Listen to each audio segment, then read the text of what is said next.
14장입니다. 누가복음 24장 36절부터 보겠습니다. 43절까지 제가 봉독하겠습니다. 이 말을 할 때 예수께서 친히 그들 가운데 서서 이르시되 너희에게 평강이 있을지어다 하시니 그들이 놀라고 무서워하여 그 보는 것을 영어로 생각하는지라. 예수께서 이르시되 어찌하여 두려워하며 어찌하여 마음에 의심이 일어나느냐. 내 손과 발을 보고 나인 줄 알라. 또 나를 만져보라. 영은 살과 뼈가 없으되 너희 보는 바와 같이 나는 있느니라. 이 말씀을 하시고 손과 발을 보이시나 그들이 너무 기쁨으로 아직도 믿지 못하고 놀랍게 여길 때 이르시되 여기 무슨 먹을 것이 있느냐 하시니 이에 구운 생선 한 토막을 드리니 받으사 그 앞에서 잡수시더라. 아멘. 부활 확신이라고 하는 주제로 오늘 말씀을 선포하겠습니다. 작년 11월 4일 우리 성도들이 그리스와 특히 순례하고 다녀왔습니다.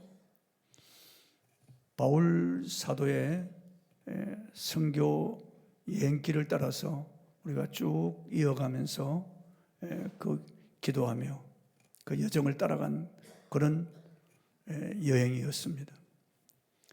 그리스부터 먼저 우리가 여행을 하고 터키로 들어왔는데 터키에서 우리 일행을 안내한 가이드는 이재욱 씨라고 하는 분이었습니다.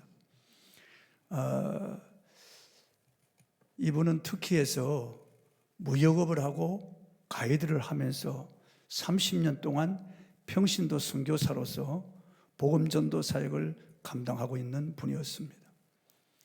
그분이 버스 안에서 우리에게 터키에 대해서 안내하다가 갑자기 그의 간증을 하시는 것입니다. 그분은 울산대학 공과대학을 다닐 때 기독 동아리에서 예수님을 영접하였고 성경을 읽어나가는데 성경의 모든 내용은 다 믿어지는데 부활만큼은 믿어지지 않더라는 겁니다. 어떻게 사람이 물과 피를 다 쏟고 죽어 무덤에 장사 지냈는데 살아날 수 있다는 말이냐. 그래서 예수님의 부활이 믿어지지 않아서 고민하고 기도하고 고민하다가 이분이 이렇게 기도를 했답니다. 하나님 아버지, 저에게 부활이 믿어지게 해주시면은 제가 내 평생을 들여서 선교사로 사역하겠습니다. 그렇게 서원 기도를 했습니다. 그리고 이분이 대학 다닐 때 민주화 운동을 하다가 당국에 이제 그 민주화 운동하는 것이 알려져서 강제로 군 입대를 하게 되었는데 특전사에 들어가게 되었습니다. 특전사에 가서 그는 중대장 전령이 되었는데요. 그의 중대장은 소령이었습니다. 이 중대장의 꿈은 대통령이었습니다. 육사 출신 가운데 항상 그가 앞서가기를 원했고 또 그가 꿈을 꾸는 대로 또 그렇게 되었답니다. 아주 똑똑하고 유능한 그런 지휘관이었습니다. 이 이재욱 씨는 그 중대장 옆에 따라 붙으면서 무전기를 등에 메고 항상 중대장과 호흡을 같이 하고 또 걸음을 같이 하면서 그림자처럼 따라 붙는 그런 사람이었습니다. 그러니까 속된 말로 따까리죠. 전령. 그런데 그 중대 특전사, 그 중대원들 가운데 차출된 사람들이 DMZ에서 지뢰를 매설하는 그런 지뢰 매설반을 보호하는 그런 임무를 부여받았습니다.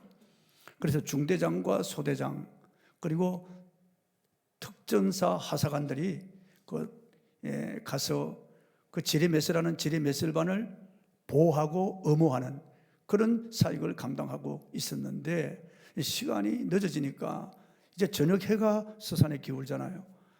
그러니까 이제 안전핀만 뽑아내면 되는데 그 작업을 지뢰 매설반이 하고 있을 때 이 중대장이 얘들아 우리가 좀 도와주자. 안전핀을 우리가 같이 뽑아주자. 그러면서 전령인 이재욱 씨를 그곳에 두고 너는 여기 있어.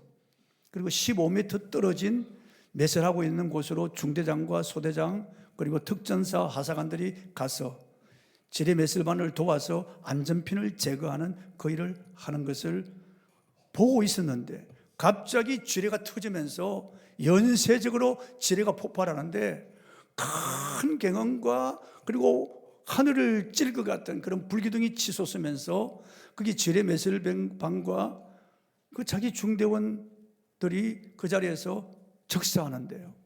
중대장은 허리가 잘려 두동강이 나서 죽고, 지뢰 매설반들과 또 특정사 병사들은 다 시체가 갈갈이 찢어지고, 소대장은 두 다리가 잘려나갔어. 그 자리에서 14명이 적사하고, 소대장은 숨이 붙어 있어서 유엔군 헬기가 와서 소대장을 실어서 수도국군 통합병원으로 후송을 했습니다. 그 자리에서 이 엄청난 충격 앞에 모두가 다 죽었는데 자기 혼자만 살았어요. 그 이재옥 씨는 거기서 그 장면을 보면서 부활이 있어야 돼, 부활이 있어야 돼, 이럴 수가 없어, 죽음으로 끝난다면 얼마나 인생이 허무한가. 그때 그 자리에서 그는 부활이 믿어졌다는 겁니다. 그리고 그는 서운한 대로 대학을 졸업하고 선교사로, 터키로 선교사로 나가서 30년 동안 지금 터키에서 선교 사역을 감당하고 있다는 그런 말을 들었습니다. 바로 그 사건 때문에 그는 부활이 확실히 믿어졌다는 거예요. 죽음은 모든 것을 삼키지만은 그러나 죽음 후에 부활의 세계가 있다는 거죠. 전혀 다른 모습으로 부활한다고 하는 이 사실 앞에 그는 산 소망을 두고 이 부활의 복음을 전하는 그 일을 감당하고 있다고 했습니다. 여러분, 지금은 산과 들이 얼어붙어서 그 여름에 무성하던 그 풀들, 꽃들이 다 죽어버리고 말았습니다. 그리고 여름에 그렇게 노래하던 풀벌레들이 다 사라졌습니다.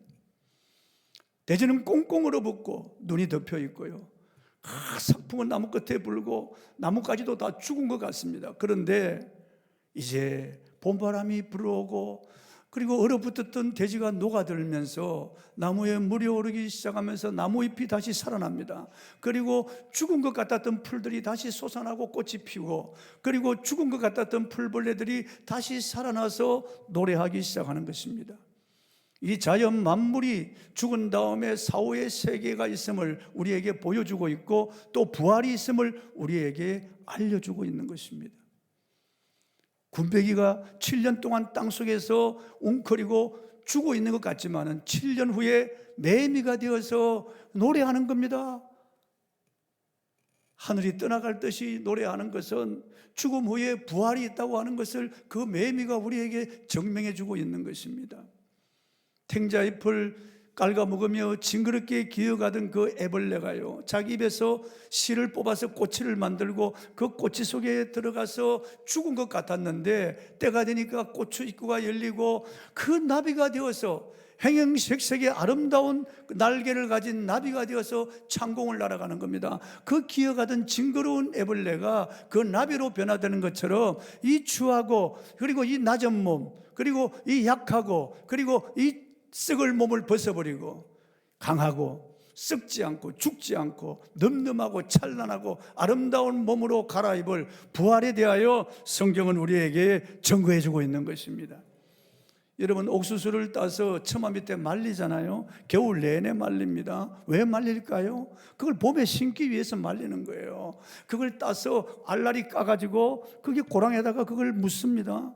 그러면 죽었던 것 같은 그 알맹인데요, 망치로 때리면 팍 가루가 되는 알맹인데 그 속에 생명이라고 하는 것이 들어있기 때문에요, 그거 땅속에 묻어도 그게 싹이 나고 줄기가 자라서 새로운 옥수수를 맺는 겁니다.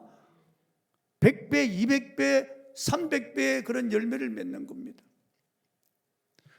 우리 안에 영생이 들어있기 때문에 우리는 이 몸은 푹 썩어서 흙이 돼도 우리의 몸에 영생이 있기 때문에 부활의 몸을 입게 되는 것이에요. 여러분,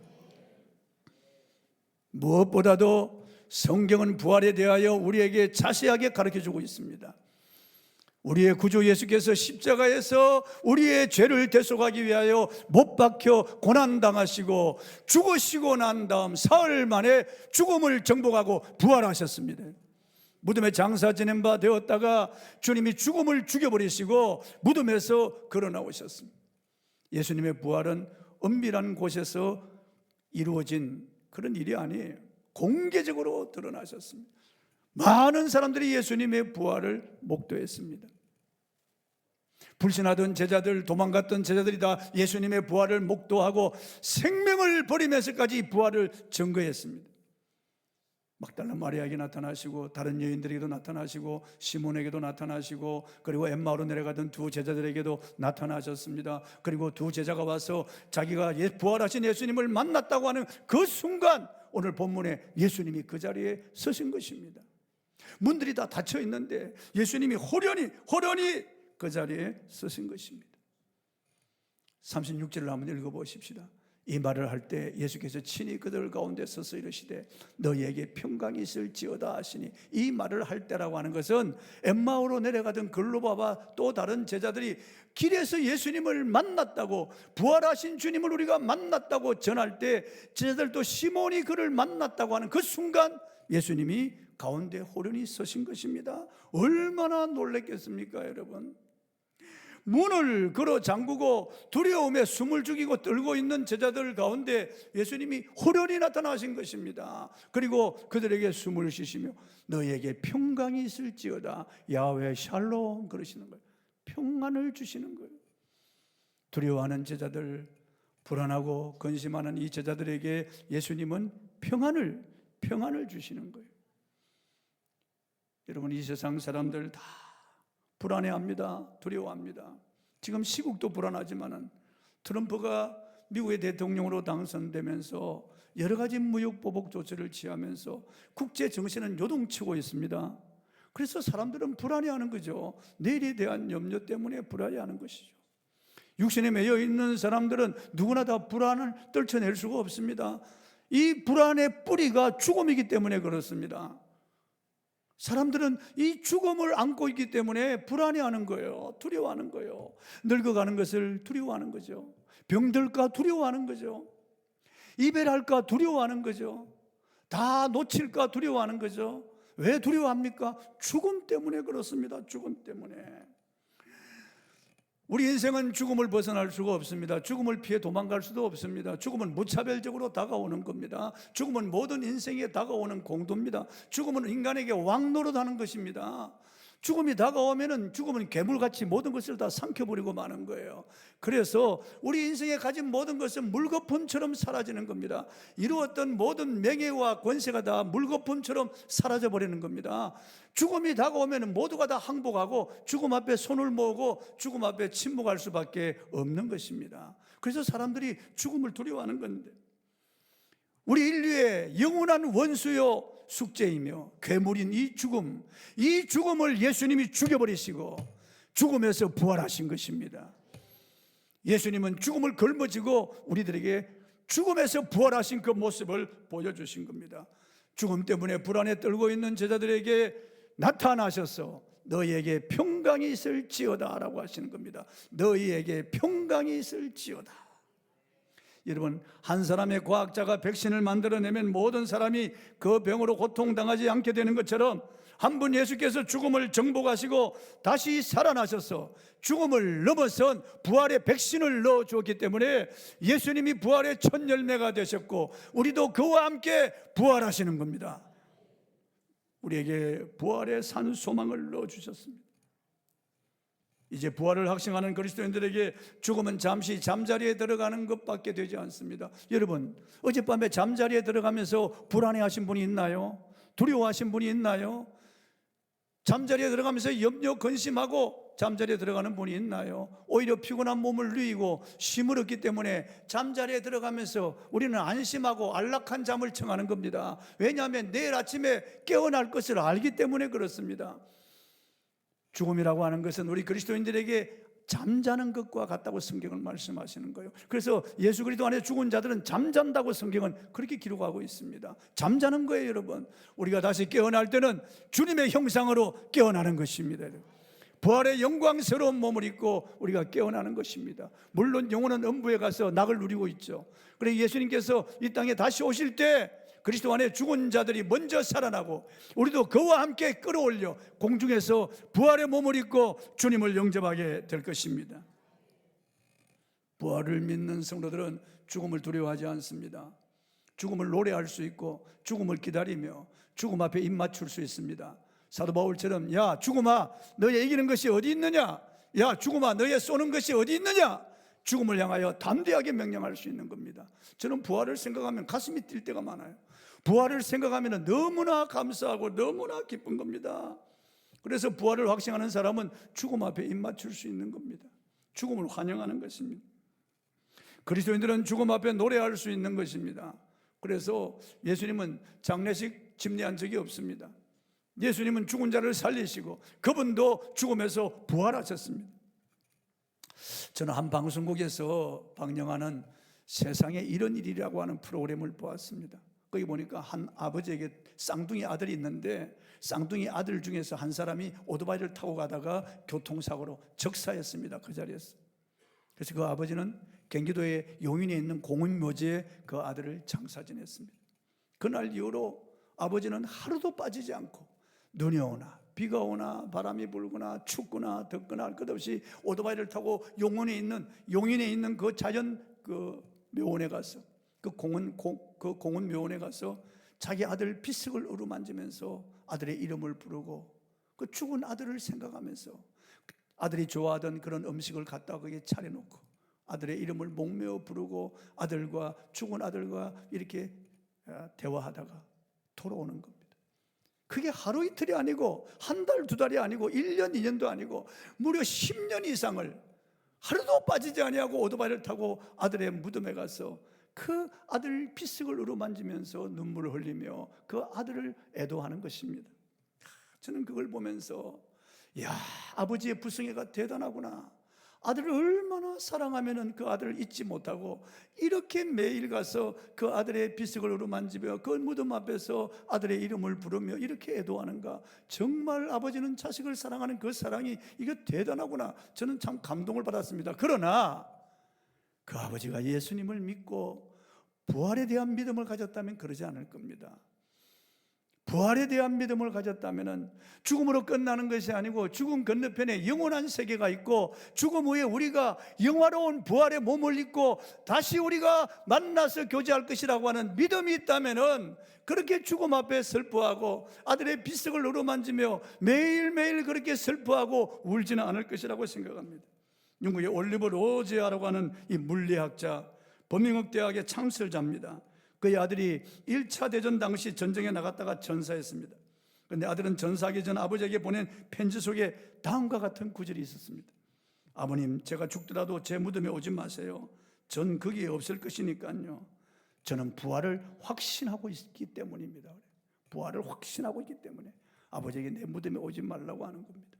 거기 있는 것이 아니고 나는 천상에 있고 나는 부활할 것을 확신하기 때문에 절대 저를 슬퍼하지 마시고 제 무덤에 오지 마십시오.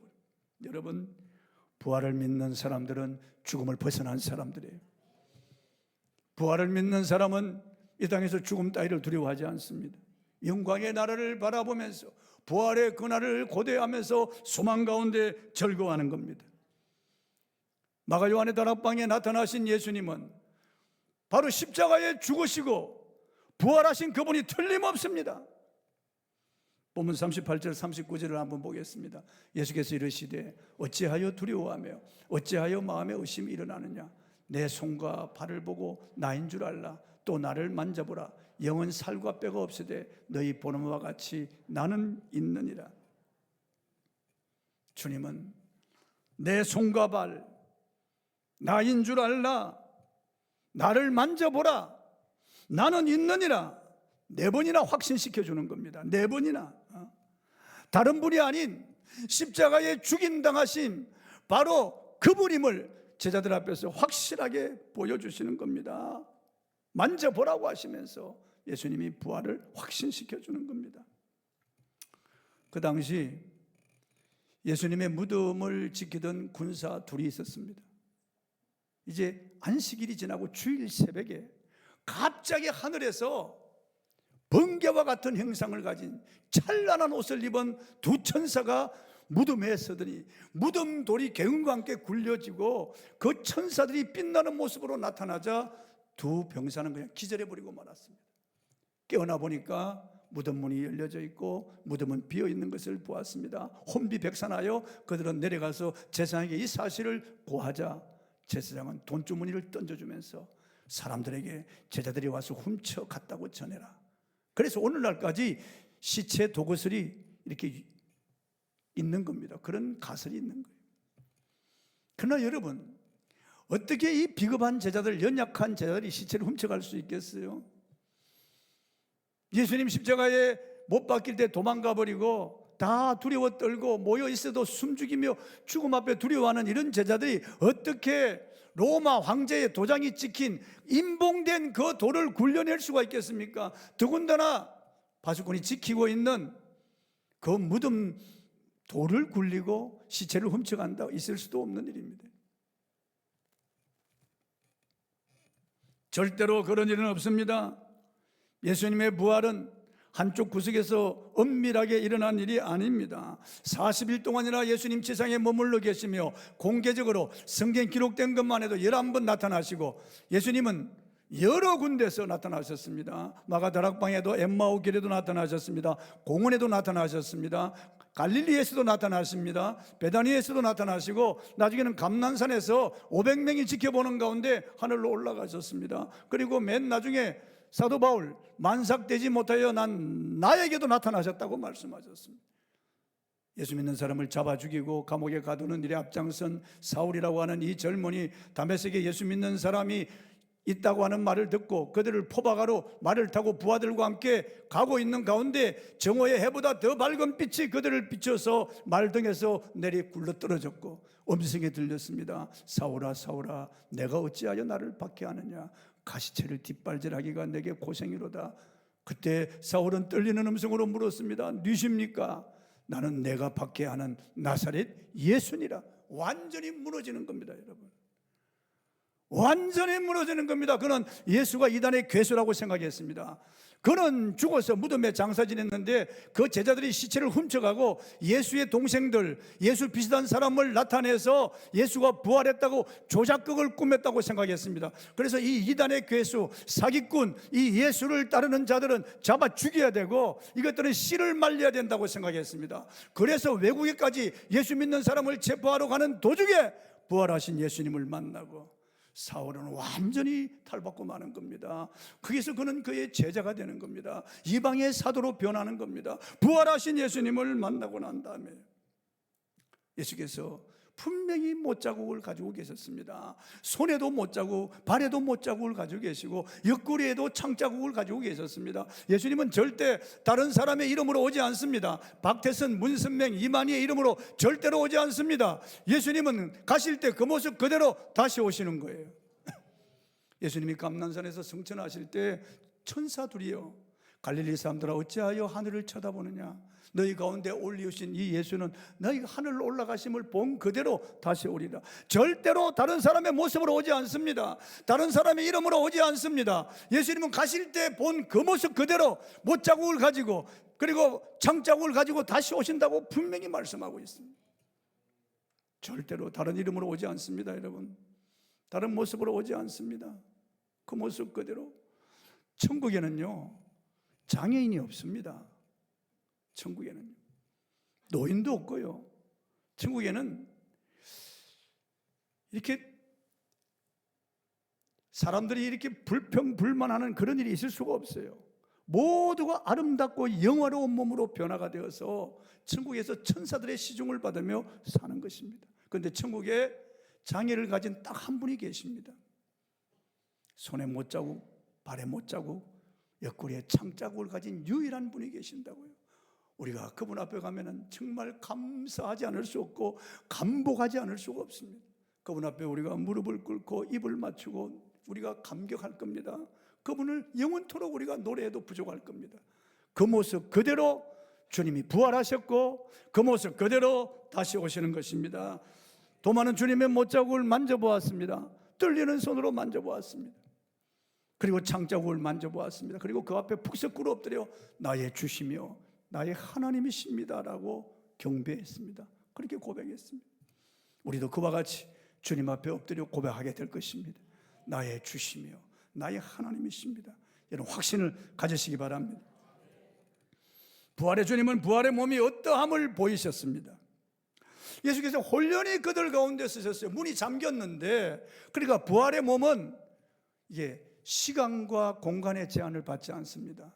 물리 법칙의 제한을 받지 않는 몸이라고 하는 것을 알 수가 있는 거예요. 문이 닫혔는데 그 가운데 나타나시는 거예요. 엠마오의 제자들도 식당에 가서 밥을 먹는데 예수님이 나타내 보이시고 또 사라지시는 겁니다.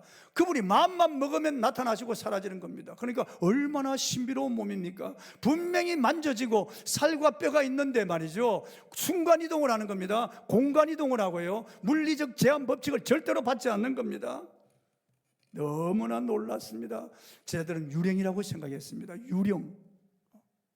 여러분 그렇지 않습니까? 여러분의 가족 중에 죽어서 무덤에 장사 지냈는데 갑자기 여러분의 방에 나타난다고 생각해 보십시오. 얼마나 놀라겠습니까, 여러분? 상상을 한번 해 보십시오. 그러니까 제자들이 놀라는 것은 너무나 당연한 것이고요, 예수님을 유령이라고 생각했습니다. 본문 37절입니다.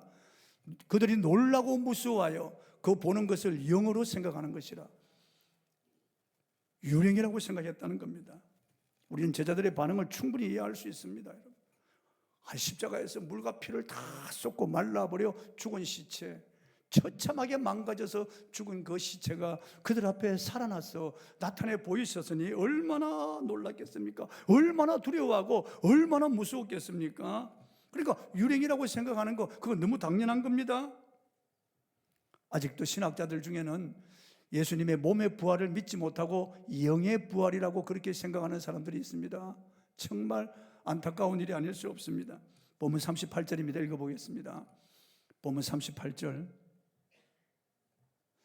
예수께서 이르시되 어찌하여 두려워하며 어찌하여 마음에 의심이 일어나느냐. 왜 두려워하고 왜 마음에 의심이 일어나느냐. 주님은 그들을 꾸짖는 것이 아니고 그들에게 안심시켜 주시면서 그들에게 부활을 다시 확신시켜 주는 것입니다. 믿음이 없어서 두려워하지만은, 무서워하지만은 그들에게 무서워하지 말라고 하는 겁니다. 그리고 이 부활을 확신하라고 하는 겁니다. 보면 39절입니다. 읽어보겠습니다. 내 손과 발을 보고 나인 줄 알라. 또 나를 만져보라. 영은 살과 뼈가 없으되 너희 보는 바와 같이 나는 있느니라. 주님 만져보라고 하시는 거예요. 쟤들이 틀림없이 만져보았을 거예요. 만져보라고 하죠. 그리고 그들은 만져보았을 겁니다. 영은 살과 뼈가 없어요, 여러분. 영혼은 살과 뼈가 없다니까요. 영혼은 이 몸 밖에서 벗어난 그게 영혼이에요. 살이 뼈가 없는 거예요. 그런데 나는 너희 보는 바와 같이 살과 뼈가 있다고 말씀하시는 겁니다. 분명히 조작된 것도 아니고 환영도 아니고 유령도 아니라고 하는 것을 알 수가 있습니다. 또 주님은 먹을 것을 달라고 하셨습니다. 본문 41절입니다. 한번 읽어보세요. 여기 무슨 먹을 것이 있느냐 하시니, 주님은 부활의 몸은 먹을 수 있는 몸이라고 하는 것을 우리에게 알려주시는 거예요. 예수님께서는 이 성찬식에서 내 아버지 나라의 새 것으로 마시는 날까지 나는 마시지 않겠다고 말씀하셨어요. 이제 이후로는 마시지 않겠다. 그러니까 천국에서 우리는 먹고 마신다고 하는 것을 알 수 있습니다. 부활하신 예수님도 먹을 것이 있느냐고 물었습니다. 그리고 저희들이 생선을 주니까 잡수셨습니다. 본문 42절 43절 읽어보겠습니다. 이에 구운 생선 한 토막을 드리니 받아사 그 앞에서 잡수시더라. 이 생선을 구웠으니까요, 맛있겠죠. 그 구운 생선이에요. 그걸 주님께서는 이 손으로 뜯어서 쩝쩝 소리를 내면서 그걸 잡수셨어요. 우리 주님은 참 유머스러워하신 분이에요. 그러니까 가시를 발라가면서 쩝쩝거리면서 생선을 주님이 잡수셨다 그 말이에요. 그러니까 유령이 아니라고 하는 것을 분명히 확신시켜 주는 것입니다. 우리들의 몸도 주님의 몸처럼 부활할 것을 주님이 약속하셨습니다. 부활한 육체는 다시 늙지 않고 병들지 않고 다시 죽지 않고 썩지 않는 몸입니다. 우리 이 몸은 너무나 약한 몸 아니에요? 우리 몸은요, 추위에 감기 들고 여름에 더워서 땀 흘리고 불에도 약하고 물에도 약하고 사고에도 약하고 바이러스만 들어와도 우리는 열이 나고 콜록거리고 쓰러지는 겁니다. 이 몸은 너무 약해요. 음식을 조금만 잘못 먹어도 배탈 설사하고요, 이질이 걸리고 장질이 걸리고 비참하게 되는 거예요. 우리 몸은 너무나 약해요. 이 몸은 조금 높은 데 떨어지면 깨어져 버리고 죽는 겁니다. 조금만 넘어져 다쳐도 그냥 가는 몸이에요. 이 몸은 정말 약한 몸. 그러나 부활의 몸은 너무나 강한 몸이에요. 이 몸은 추한 몸이에요. 냄새나고. 그리고 점점 늙어가면서 추해지는 몸이에요. 그러나 부활의 몸은 얼마나 영화로운 몸인지 알 수 없습니다. 이 몸은 제한받는 몸이에요. 너무나 제한당하잖아요. 이 몸은요. 가고 싶어도 갈 수 없는 몸이에요. 이 몸은요. 세월이 가면 갈수록 이 몸은 점점 쇠해져지고 낡아지는 몸. 그러나 그 몸은 그렇지 않습니다. 제한을 받지 않는 몸이에요. 얼마나 신비로운 몸인지 알 수가 없습니다. 고린도서 15장 42절 44절 읽어보겠습니다. 죽은 자의 부활도 그와 같으니 썩을 것으로 신고 썩지 않을 것으로 다시 살아나며 욕된 것으로 신고 영광스러운 것으로 다시 살아나며 약한 것으로 신고 강한 것으로 다시 살아나며 육의 몸으로 신고 신령한 몸으로 다시 살아나나니 육의 몸이 있은 적도 영의 몸도 있느니라. 여러분, 이 땅에서 우리는 우리 외모에 별로 자신이 없습니다. 강남의 성형외과가 성형하는 것은, 성업하는 것은 많은 여인들이 성형수술을 받는다는 겁니다. 그게 뭐 나쁜 것이 아니에요. 받을 수 있으면 받아야죠. 내 이 눈과 코는 그대로 둘 수 없다고 생각하는 겁니다. 어떻게 하든지 돈을 좀 벌어서 이것만은 고쳐야 되겠다고 생각하는 사람들이 많습니다. 나이 들어가면서도 노인들도 처지는 것을 고쳐 올리고 주름을 지우고 보톡스를 맞고 어떻게 하든지 조금이라도 더 얼굴을 유지하려고 노력하는 겁니다. 뭐 그렇게 할 수 있으면 하십시오, 여러분. 그러나 부활의 몸은 그럴 필요가 없는 몸입니다. 너무나 아름답고 찬란한 몸이기 때문에 천사들이 우리를 흠모한다는 겁니다. 천사들보다 더 나은 자리에 들어가는 겁니다. 천사들이 우리를 흠모한다. 천사들이 우리를 시중하는 그런 몸으로 우리가 변하는 겁니다. 얼마나 놀라운 몸입니까, 여러분? 이 땅에서는 만족이 없잖아요. 키가 크고 키가 작고, 또 어떤 사람은 또 비대하고, 어떤 사람은 홀쭉하고, 어떤 사람은 턱이 이렇게 좁다고, 어떤 턱 사각턱이고, 눈이 찢어지고, 눈이 동그랗고, 코가 매부리 코에다가 들창고, 많은 사람들이 너무나 이 땅에서는 외모에 자신이 없고, 이거 나는 왜 이렇게 생겼을까? 우리 부모님이 날 이렇게 낳았을까? 그러나 천국 가서는 그럴 염려가 전혀 없습니다. 불만이 전혀 없습니다. 모두가 다 영화롭고 아름다운 몸으로, 키 작고 크고 이런 게 이제 없어지는 거예요. 비대하고 홀쭉 이게 없어지는, 딱 동일하게 예수 그리스도의 그 아름다운 몸으로 우리가 변화가 되는 거예요, 여러분. 다시는 늙지 않습니다. 주름진 얼굴이 없습니다. 흰머리가 없어요. 대머리가 없습니다. 그곳에는요. 얼마나 아름답고 찬란하고 영광스러운지 알 수 없습니다, 여러분. 남을 비교해서 열등감에 있을 필요가 없어요. 모두가 다 만족하고 모두가 다 기뻐하고 감사하는 그런 몸으로 우리가 변화되는 겁니다. 고린도서 15장 49절입니다. 읽어보겠습니다. 우리가 흙에 속한 자의 형상을 입은 것 같이 또한 하늘에 속한 이의 형상을 입으리라. 하늘에 속한 이 예수 그리스도의 그 형상을 우리가 입는 겁니다. 그 형상을요. 빌립보서 3장 21절입니다. 읽어보겠습니다. 그는 만물을 자기에게 복종하게 하실 수 있는 자의 역사로 우리의 낮은 몸을 자기 영광의 몸의 형체와 같이 변하게 하시리라. 자기 영광의 몸의 형체와 같이 변하게 하시리라. 예수님 그때 그 가장 인생의 황금기의 그 나이, 그리고 가장 영화로운 몸으로, 주님과 같은 몸으로, 모두 특징은 다 알아요. 우리가 천국 가면은 다 알 수 있어요. 여러분도 저를 보면 이용효 목사님 딱 알 수 있어요. 다 누구나 다 보면은 아무개 집사님, 권사 다 알 수 있어요. 그러나 지금 같은 이런 몸이 아니에요. 참으로 아름답고 찬란하고 영광스럽고 빛나는 형상으로 우리가 변화가 되는 거예요. 수많은 사람들이 주거 임사 체험으로 천국 갔다 온 사람들의 그런 간증이 있습니다. 너무나 우리가 존경할 만하고 거룩한 삶을 살았던 그분들의 그 간증을 통해서 우리가 천국과 부활에 대한 확신을 가질 수가 있습니다. 요한도 갔다 왔고 사도 바울도 갔다 왔습니다. 수많은 믿음의 선진들이 그곳에 갔다 와서 우리에게 전해주는 이 글을 우리가 읽을 수 있습니다. 그러나 무엇보다도 성경은 우리에게 분명히 약속하고 있는 것입니다. 여러분, 부활을 확신하시기 바랍니다. 부활을 확신하시기 바랍니다. 찬송하고 기도하겠습니다.